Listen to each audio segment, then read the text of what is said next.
Lo pondrán en el centro de la plaza, boca arriba, mirando al infinito. Le amarrarán los miembros.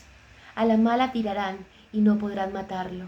Querrán volarlo y no podrán volarlo. Querrán romperlo y no podrán romperlo. Querrán matarlo y no podrán matarlo. Querrán descuartizarlo, triturarlo, mancharlo, pisotearlo, desarmarlo. Querrán volarlo y no podrán volarlo. Querrán romperlo y no podrán romperlo. Querrán matarlo y no podrán matarlo. Al tercer día de los sufrimientos, cuando se crea todo consumado, gritando libertad sobre la tierra, ha de volver y no podrán matarlo. Canto coral a Túpac Amaru, que es la libertad. Alejandro Romualdo, 1958. El laberinto de Conejo es ese lugar paradójico, ubicado fuera de los márgenes del mundo, a donde nos lleva la determinación descubridora de elaborar caminos de posibilidad, es decir, perspectivas. Hoy vamos a hablar del mito del Incarrí o del Incarrey, del rey Inca, un mito que nació a partir del descuartizamiento y decapitación de José Gabriel Condorcanqui, Túpac Amaru II, y de su compañera Micaela Bastidas. Después de su valiente rebelión contra los atropellos y vejaciones de la corona española, que dio inicio un 4 de noviembre, como hoy, en 1780, en la imponente y majestuosa ciudad de Cusco, Perú. Vamos a empezar narrando el mito del Incarí. Atención, porque es muy bonito. Entonces, en un tiempo fundacional, es decir, fuera del tiempo histórico, en una época ideal, gobernaba el rey del Incanato, que era soberano porque además era hijo del sol. Se llamaba el Incarrí, el Incarrey, el gran Inca, el profeta Inca, pero como cualquier otro Inca, trabajaba arduamente. Una tarde, canalizando el agua con piedras, se dio cuenta de que el agua no estaba surcando bien. Entonces se encaminó río arriba en busca del nacimiento de agua. En el camino le dieron ganas de hacer pipí y orinó en el río.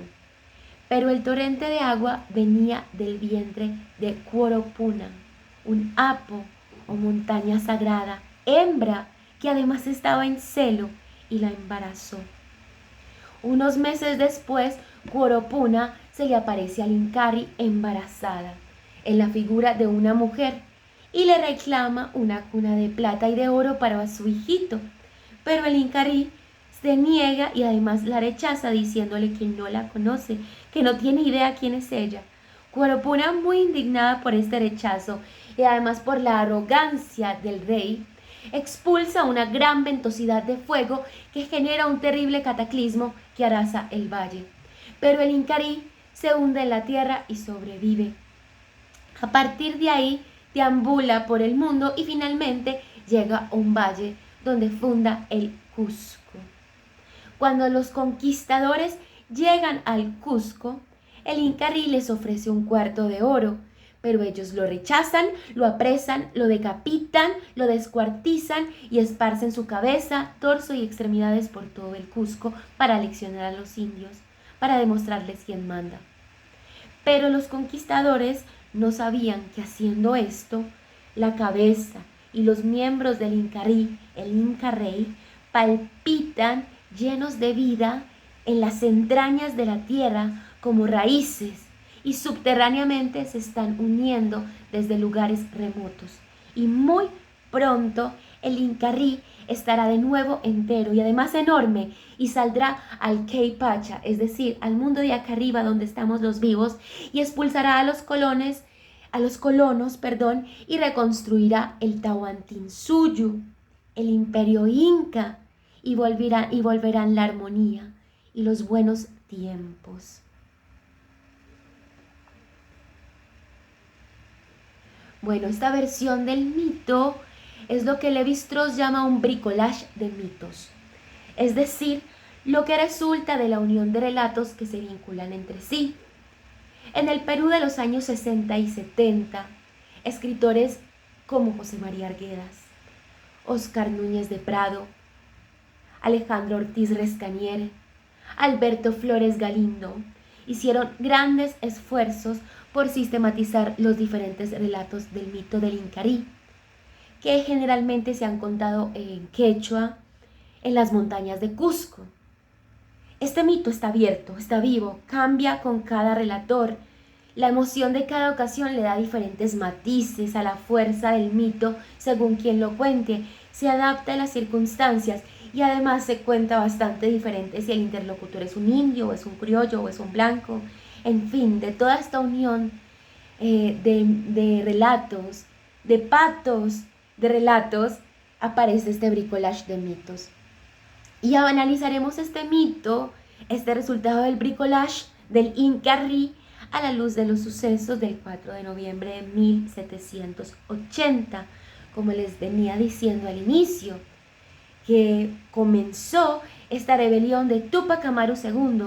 Y vamos a valernos para este análisis de una estructura de 4 pasos que nos propone Mircea Eliade, en su libro El mito del eterno retorno. Esta estructura cuadripartita está presente en todas las cosmogonías del mundo, exceptuando tal vez solamente la concepción de tiempo lineal de Occidente, por una superación a este retorno que propone el cristianismo, de la cual hablaremos más adelante. Pero vamos a hablar de esta estructura cosmológica. Recordemos que la cosmología es el estudio de la estructura del tiempo y del espacio del universo en su conjunto, pero es también la concepción diferenciada que tienen los pueblos y las sociedades con respecto a la pregunta por el universo en su conjunto, su origen y su final y nuestro papel en él. Esta estructura que nos propone Mircea Eliade es así. En primer lugar, hay una creación. En segundo lugar, hay un agotamiento. Esta creación sufre un agotamiento. A esta creación agotada le sobreviene una destrucción para finalmente regenerarse y recrearse, permitiendo un nuevo ciclo. En estas sociedades de cosmologías de eterno retorno, de este ciclo que se repliega sobre sí mismo, se cree en el principio de la correspondencia. Este principio de correspondencia dicta que como son las cosas en el cosmos, deben ser las cosas del mundo, de los hombres, de las sociedades y de los pueblos. De no ser así, hay desmesura y ocurrirá un desequilibrio que desatará en destrucción. Y justamente eso es lo que siempre ocurre.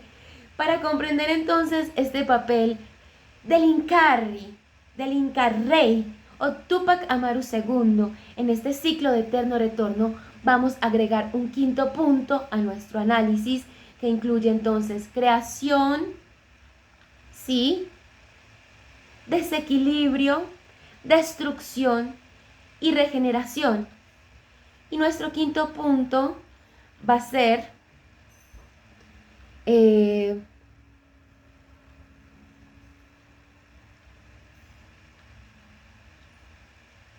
analizar la repetición del sacrificio primordial, ¿sí?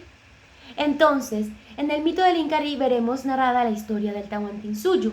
En un primer lugar, hay un momento de creación, un tiempo fundacional, un incanato ideal en el que la vida se desarrolla armoniosamente acorde a la creación.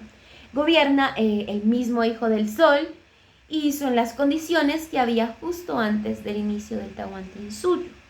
Digamos, el imperio inca en sus primeros añitos. Un segundo momento es de agotamiento, ¿sí?, de desequilibrio, en el que hay un rompimiento de la armonía. En el mito del Incarrí esto está representado cuando el rey embaraza a la Pucuropuna, en un acto de desmesura y de estimulación irreflexiva de lo que los quechuas llaman calpa. El fuego, el eros, la energía vital desatada, que además el Inca asume con bastante arrogancia y desprecio de la potencia femenina de la divinidad, rechazándola y negándola, causando un desequilibrio y una pérdida del favor divino. Esto, digamos, que es una degeneración que empieza a tener el imperio inca, el Tahuantinsuyo, que en un momento vamos a comenzar a explicar. Pero luego viene un tercer momento de destrucción con la llegada de los colonos, los realistas y sus oleadas de muerte, simbolizados con la decapitación del Incarí, que ya había empezado a perder su poder. Y en un cuarto momento hay una recreación del cosmos, una regeneración, una renovación, que en el mito está puesto en la esperanza de que la cabeza y extremidades del Incarí son semillas, son raíz, y que cuando sea el momento, este Incarí se reunirá de nuevo y habrá un completo reordenamiento, ¿sí? Ahí entonces vamos a este quinto punto, en la que veremos lo que les decía, la importancia de este sacrificio primordial que además se repite como semilla para la regeneración. Solamente con el sacrificio del Incarí puede haber una esperanza de renovación en el momento de la destrucción. Esto lo vamos a analizar también a la luz de la figura de Orfeo, el poeta tracio de la mitología griega que descendió a los infiernos. Ahora entonces vamos a profundizar sobre cada uno de estos 5 puntos. Comencemos conjuntamente por el primero y segundo, la creación y el agotamiento del Tahuantinsuyo o Imperio Inca. Pilar Roca y Federico García, que pasaron su vida investigando la organización social de los incas y el proceso de rebelión de Tupac Amaru, nos dicen en su libro, muy recomendado e importante además, llamado Pachacútec, lo siguiente: los incas hicieron un mundo organizado y apacible donde no había pobres ni marginados, y que terminó con la llegada de los españoles. El Tahuantinsuyo es la única de todas las sociedades que se formaron en la tierra que realizó la proeza de satisfacer a plenitud las necesidades básicas de su población, desterrando la pobreza y marginalidad, lamentable característica de las otras sociedades históricas. Esta certidumbre ha sido cuestionada por quienes se resisten a aceptar que la utopía social imaginada por Campanella o Tomás Moro haya sido alguna vez una realidad concreta en la historia humana, y menos que tuviera lugar en una región del mundo donde para el europeo solo existían behetrías e imperios esclavistas, antes de la epopeya del descubrimiento y la acción civilizatoria del cristianismo. Impecable, impecable como lo describen Federico García y Pilar Roca. La instauración del Tahuantinsuyo del Imperio Inca se hizo bajo el gobierno del Inca Pachacútec, Inca del cambio del rumbo de la tierra. Ese era su epíteto. Es decir, que con él se inaugura una etapa, un cambio de rumbo. Esto ocurrió en 1438. Pachacútec significa Pacha, espacio-tiempo, Cútec, cambio, renovación. Es decir, significa revolución, proceso de transformación del espacio-tiempo, que además es traumático y violento. Pachacútec es también el nombre que los runasimi, es decir, los humanos quechuas, dan a la tercera etapa cosmológica, la etapa de la destrucción. En 1532, solo 94 años después de la instauración del Tahuantinsuyo, los españoles apresaron y mataron al Inca Atahualpa, al sucesor de Pachacútec, e inauguraron oficialmente la era de la destrucción. Después de, repito, nada más 94 años de incanato. Nuestra hipótesis es que el agotamiento que permitió el exterminio del quechua, del runa, del humano andino, comenzó justamente con la instauración del imperio del Tahuantinsuyo. Los 94 años de imperio de incanato fueron toda la etapa del agotamiento, pues al querer cargarse con las pesadeces, con las acumulaciones que suscita un imperio, a pesar de que fueron tiempos gloriosos, tal vez se construyó a sí mismo como una presa bastante pesada, bastante fácil, bastante visible, bastante expuesta. En contraposición, basta recordar que fueron aquellos que vivían separadamente en la selva, escondidos, solitarios, los que no establecieron grandes construcciones, sino que vivían livianos como el nómada, fueron quienes mejor sobrevivieron a la conquista y muchos de ellos siguen aún sin ser conquistados. Desde las pasuras de las selvas, desde el enmascaramiento, desde el fundirse con el paisaje, la acumulación, las grandes construcciones, a pesar de que puedan traer una aparente abundancia y prosperidad, son también un acto de desmesura que a la larga traerá un debilitamiento, como le pasó al Inca Rey con su acto de desmesura, ¿no? Con orinar en las aguas de una apu y además embarazarla y negarla. Esto es básicamente lo mismo, es una imposición, es un acto de desmesura, es un acto de desequilibrio, imponer un imperio que empieza entonces a no tener correspondencia con lo que ocurre con el cosmos, sino que empieza a ser una construcción puramente humana, ¿no? Parafraseando a Walter Benjamin, el progreso solamente trae consigo ruina. Esto sería entonces la segunda etapa cosmológica, el agotamiento. Y con respecto al inicio de la tercera etapa, la de destrucción, ocurre con la llegada de los españoles, como les dije anteriormente. En el relato dado por el cronista indio Guamán Poma de Ayala, en el documento de la colonia Nueva Crónica y Buen Gobierno, que es además importantísimo porque es la visión del indio y no del colono, el cura dominico que acompañaba a Francisco Pizarro en su llegada a Perú, le dijo al Inca Atahualpa, que gobernaba en ese momento, que sus dioses eran falsos. Entonces el Inca le preguntó quién se lo había dicho y el dominico le respondió que la Biblia. Atahualpa entonces pidió la Biblia para oír por sí mismo estos dichos, pero como la Biblia no emitió ninguna voz, la arrojó al suelo. Después de esto, Pizarro ordenó disparar contra los servidores del Inca y los españoles irrumpieron en la plaza disparando. Luego sacaron las espadas e iniciaron una matanza. Finalmente, el propio Pizarro llegó hasta donde estaba escondidito el Inca y lo tomó prisionero. En este momento entonces comienza la destrucción. El diario del peón indígena Gregorio Condoni Mamani, recopilado por Ricardo Valderrama Fernández y Carmen Escalante Gutiérrez en 1977, dice lo siguiente: los Inca no conocían papel. Cuando el Taitacha quería darles papel, ellos lo rechazaron porque se enviaban noticias no en papeles, sino en hilos de vicuña.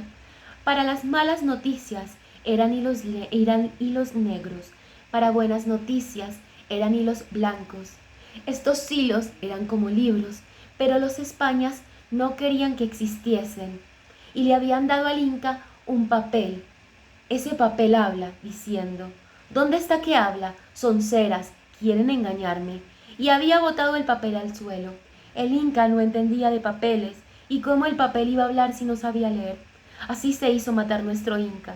Desde esa vez ha desaparecido Inca Rey. Pero ahora yo digo, ¿qué dirán los españoles cuando vuelva nuestro Inca?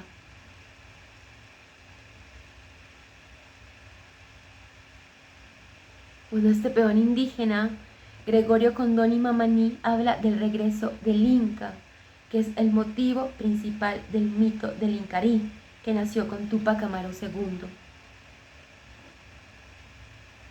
Volviendo entonces con la llegada de los españoles, después del asesinato del Inca Atahualpa, Francisco Pizarro nombró a un Inca de facto al que llamaron Túpac Hualpa. Él fue envenenado a los 3 meses. Posteriormente, Manco Inca Yupanqui fundó el reino independiente de Vilcabamba, donde fue primer soberano y lideró la resistencia hasta ser asesinado. Y el último Inca de Vilcabamba fue Túpac Amaru I, el cual fue decapitado en 1572. Pasarían 199 años hasta que llegara el nuevo Inca. En 1771, el independentista Túpac Amaru II. Él se llamaba José Gabriel Condorcanqui Noguera y era mestizo y era cusqueño, dueño de mulas, comerciante. Era de Mascuraca, es decir, era descendiente de estirpe real. Era gobernador del Ayllu, es decir, de la comunidad, e iba de pueblo en pueblo con sus mulas y fue testigo de las condiciones de explotación de los indígenas, y por esto desarrolló una red amplia de socios, amigos y compadres en las que se contaban y denunciaban estas vejaciones. En un momento, José Gabriel fue a Lima para que se le reconocieran derechos como marqués.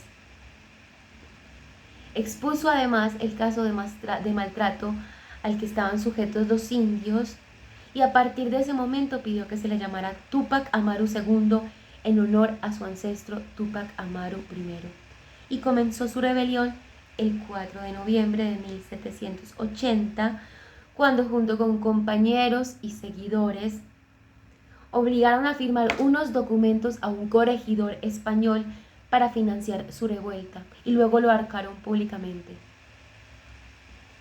Él trabajó mano a mano con Micaela Bastida, su esposa. Se dice que esta rebelión tuvo dos fases. La primera, de manos de Túpac Amaru II y su esposa Micaela Bastidas, en la cual eran más de 30 o 40.000 rebeldes, pero ellos no atacaron directamente el centro político en Cusco porque los españoles habían puesto delante tropas de esclavos indígenas, sabiendo que Túpac Amaru II sería incapaz de disparar contra ellos.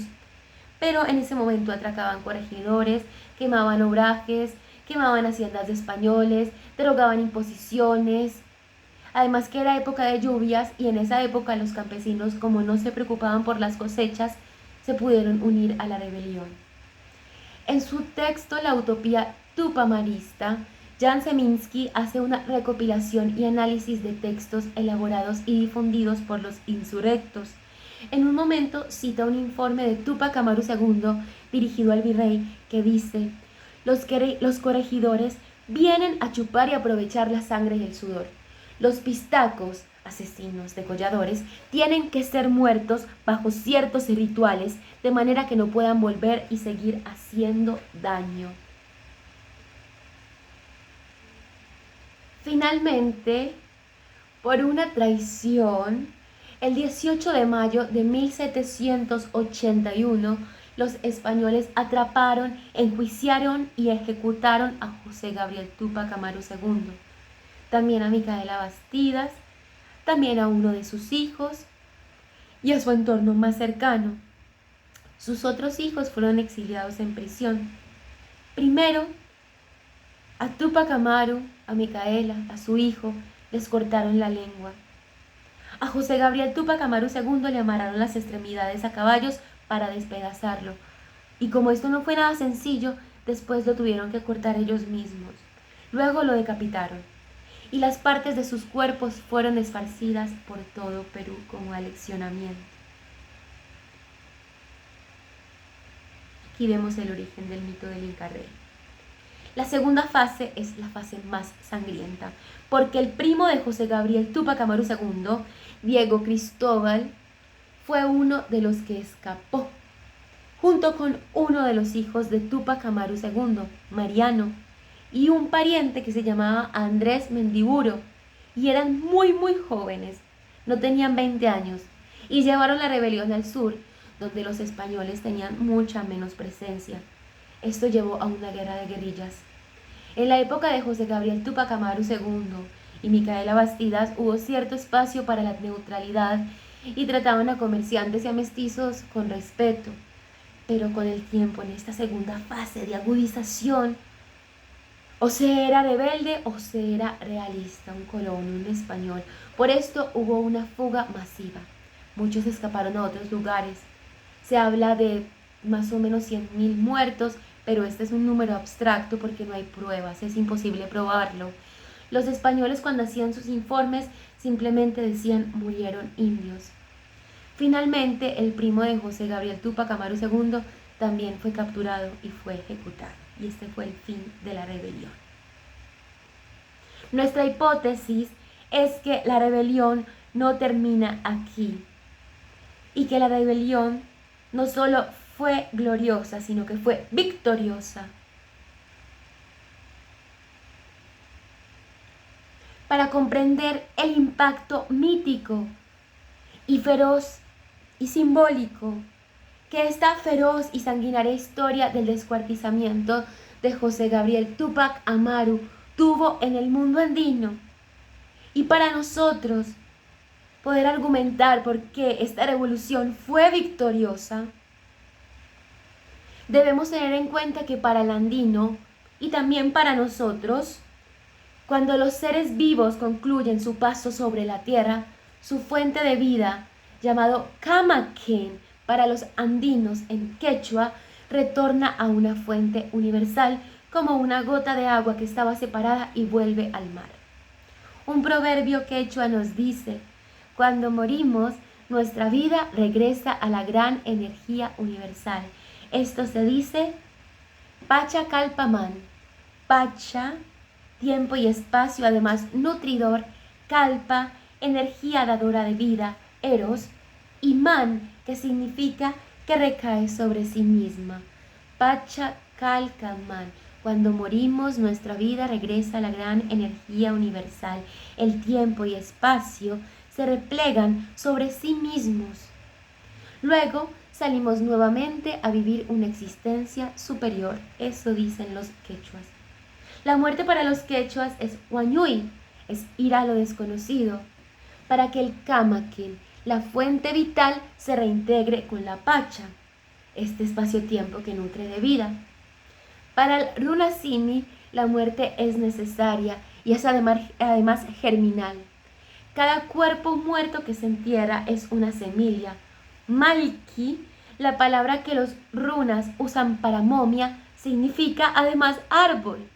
En este orden podríamos afirmar que lo que fue un acto para aterrorizar a los indígenas, para leccionarlos, el descuartizamiento de Túpac Amaru II, y además esto ocurrió realmente, y que llevaran sus miembros físicos y los repartieran por Cusco, fue un intenso ritual mítico en el que los verdugos sembraron la semilla del Inca para su poderoso retorno.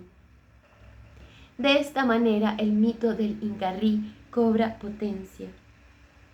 Este mito es una respuesta de esperanza para el runa andino como respuesta a la imposición europea y una sentencia de resistencia. Para el Inca, para el hombre andino, solo hay un rey, el Inca Rey. La versión del mito recopilada por Alejandro Ortiz Rescaniere en 1973 reza lo siguiente: la cabeza del Incarí la escondió su hermano. Su sangre viva está en el fondo de la Pachamama. Desde entonces surgieron degolladores. La sangre de Incarrí está viva en el fondo de nuestra madre tierra. Se afirma que llegará el día que su cabeza, su sangre, su cuerpo habrán de juntarse. Ese día amanecerá en el anochecer. Los reptiles volarán. Se secará la laguna de Piranicochas. Entonces el hermoso y gran pueblo que nuestro Incarrí no pudo concluir será de nuevo visible. Hay una inversión del tiempo, ¿sí? Por eso él dice que ese día amanecerá en el anochecer, que los reptiles volarán, que se sacarán las lagunas, porque es un día, un momento en el que el tiempo vuelve sobre sí mismo y todo está dado vuelta. Pachacútec. El descuartizamiento del Inca es una potencia. José María Arguedas habla del dios que crece como un río subterráneo en su libro Mitos. Este es un relato que se construye detrás de la muerte del Inca para declarar que no ha muerto. La cabeza, que es símbolo de resistencia y de orientación, continúa irradiando energía en los pueblos andinos. Transmite unión y coraje y la posibilidad de renovación y retorno a un momento ideal, una vez terminado el tormento del Pachacútec. Mircea Eliade, en su librito, que venimos trabajando, El mito del eterno retorno, nos dice que todo rito de renovación en las sociedades de tiempo cíclico, como la andina, funciona como una imitación de un acto cosmogónico, es decir, de un acto fundacional, de un acto primordial en la creación del cosmos, de la vida, de la humanidad o de la sociedad. Citándolo, él dice: la teoría que los ritos de fundación de un nuevo mundo implican se resume así: nada puede durar si no está animado, si no está dotado por un sacrificio de un alma, del prototipo del rito de construcción. Es un sacrificio que se hizo al fundar el mundo. Para asegurar la realidad y la duración de una construcción, se repite el acto divino de la construcción ejemplar, la creación de los mundos y del hombre. Previamente se obtiene la realidad del lugar mediante la consagración del terreno, es decir, por su transformación en un centro. Luego, la validez del acto de construcción se confirma mediante la repetición del sacrificio divino. Naturalmente, la consagración del centro se hace en un espacio. Recordemos que en el mito del Inca Rey, el Inca Rey fundó Cusco. Cusco es considerado este centro, el ónfalos del Tahuantinsuyo, el ombligo. Dice Mircea Eliade, continuando: por la paradoja del rito, todo espacio consagrado coincide con el centro del mundo. La paradoja del rito quiere decir que el tiempo y el espacio confluyen de nuevo en este momento, en el rito. Así como el tiempo de un ritual cualquiera coincide siempre con el tiempo mítico del principio. Pero el principio no quiere decir que sea instantáneo y lineal. Hay un proverbio quechua que dice: camina hacia adelante y llegarás atrás. Y otro que dice: existe, aunque no llegue todavía. Todo es una potencia. Para los andinos el tiempo es circular y es eterno. Mircea Eliade continúa en su libro: un sacrificio, por ejemplo, no solo reproduce exactamente el sacrificio inicial revelado por un dios aborígene al principio, sino que sucede en ese mismo momento mítico primordial. En otras palabras, todo sacrificio repite el sacrificio inicial y coincide con él. Tenemos entonces diferentes sacrificios. Tenemos el de Atahualpa, el de Tupac Amaru I, el de Tupac Amaru II. Un ejemplo bastante evidente en nuestra cotidianidad es la Eucaristía, en la que los cristianos comemos y bebemos una y otra vez el cuerpo y la sangre de Cristo para renovar nuestra alianza con Él. En el momento mítico de la Eucaristía ocurre esta paradoja del tiempo. El tiempo mítico se repliega sobre sí mismo y el cuerpo de Cristo está, de hecho, presente en la Eucaristía. Hay dos actos cosmogónicos fundacionales presentes en casi todas las religiones. Uno es el sacrificio de un monstruo primordial, que representa el caos para la instauración de un mundo nuevo. Por ejemplo, tenemos al Leviatán o a Tiamat, de los cuales hablaremos más adelante para que no se nos agote el tiempo. Y en este caso nos vamos a centrar en el sacrificio de una deidad, de un héroe, de un maestro o de un avatar que sirve como semilla, como raíz para la renovación de este mundo, llamados también divinidades de vida, muerte y resurrección. Este sacrificio se repite una y otra vez en los ritos de renovación, como veníamos diciendo. Para ejemplificarlo, vamos a hablar del sparagmos de Dionisio y de Orfeo. María Cecilia Chamoun, en su texto Significaciones del efecto de sparagmos en el Oreste de Eurípides, nos dice: literalmente, sparagmos significa piezas desmembradas, desmenuzadas, violadas o fragmentadas. En sus acepciones de despedazamiento de cuerpos y conducta convulsiva y espasmódica, el término puede indicar desmembración tanto moral, sociopolítica, como física y formal literaria. En la antigua Grecia, este sparagmos es sufrido por Dionisio, por Orfeo, por el rey Penteo, por Adonis y por otros muchos dioses y héroes relacionados a su vez con el dios egipto Osiris. con el dios egipcio, Osiris. En la estructura profunda, todas son expresiones de lo que se denomina Eniautus Daimon, el demonio del año, o divinidad de vida, muerte y resurrección, que representa el ciclo vital de la naturaleza, que muere y renace cada día, cada año agrario y cada gran ciclo cósmico. Significa que orden natural se autocorrompe y se autodestruye como requisito indispensable para lograr el restablecimiento del orden cósmico, ¿sí? El antiguo mito de la antropogonía órfica nos cuenta, una antropogonía es el nacimiento de la humanidad, ¿no?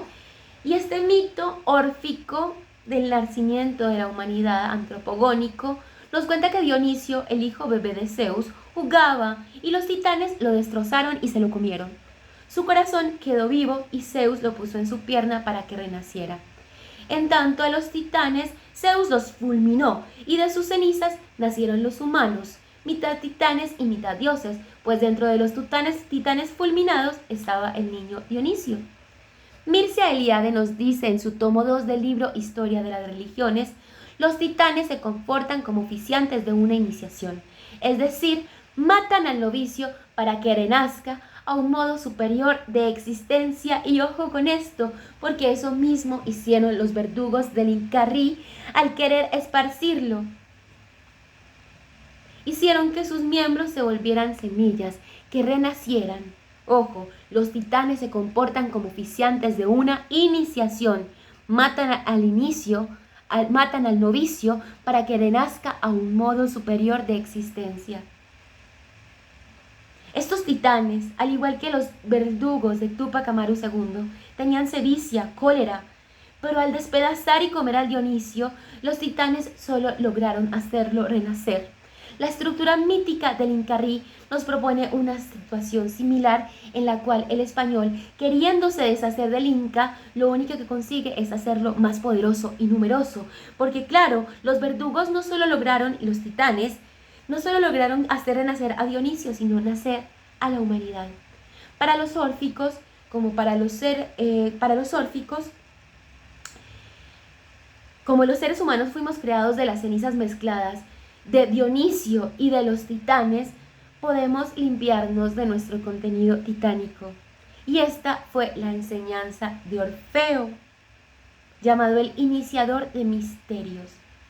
Él decía que la humanidad nace como camino de salvación y su verdadero destino es apartar de sí su naturaleza titánica para reencontrarse con su naturaleza divina. Y este es el motivo de esta cosmogonía. Esto no tenía precedentes en la antigua Grecia, cuya religión estaba basada en la inevitabilidad del sufrimiento y la desaparición del alma con la muerte del cuerpo.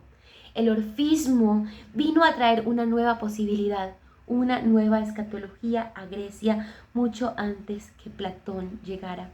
Para los seguidores de José Gabriel Túpac Amaru II, una revolución que implique la expulsión de los colonos es una posibilidad de una vuelta a un tiempo primordial de pura posibilidad, de salvación justamente, de refundación de una sociedad compuesta con la sabiduría del andino, que es la sabiduría de la Pacha, que es la sabiduría del cosmos. Esto es la utopía andina. De la misma forma, los órficos fundaron comunidades para elaborar formas de vida al margen del mundo para deshacer el crimen titánico y volver a la pureza de la sabiduría divina. Esto lo hacían separándose activamente de las dinámicas del mundo, en tanto tuvieran la valentía de emprender un camino ascético, separarse radicalmente de la religión, de las aspiraciones de la polis. Orfeo mismo, como les dije hace un momento, ya había sido descuartizado. Las Ménades, seguidoras de Dionisio, viendo que Orfeo ya no cantaba, ya no seducía, ya no deslumbraba, ya no se deslumbraba, lo despedazaron.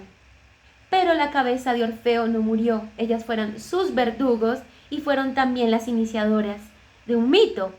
Porque esta cabeza de Orfeo llegó hasta la isla de Lesbos y ahí comenzó a profetizar. En este momento apenas Orfeo devino profeta. Con su despedazamiento había atravesado su transfiguración profética. de misma forma que el Incarrí. Su despedazamiento lo hizo más fuerte, lo hizo profeta, lo hizo eterno. Orfeo además era también guerrero, como José Gabriel Túpac Amaru II. Y los objetivos del orfismo y de los tupamaristas eran exactamente los mismos. La purificación del mundo de la intromisión de un extraño. Los occidentales o los titanes, que además pretendían imponer un orden o un desorden mundano. Sus circunstancias, medios y resultados fueron un poco diferentes. Los órficos se apartaron, los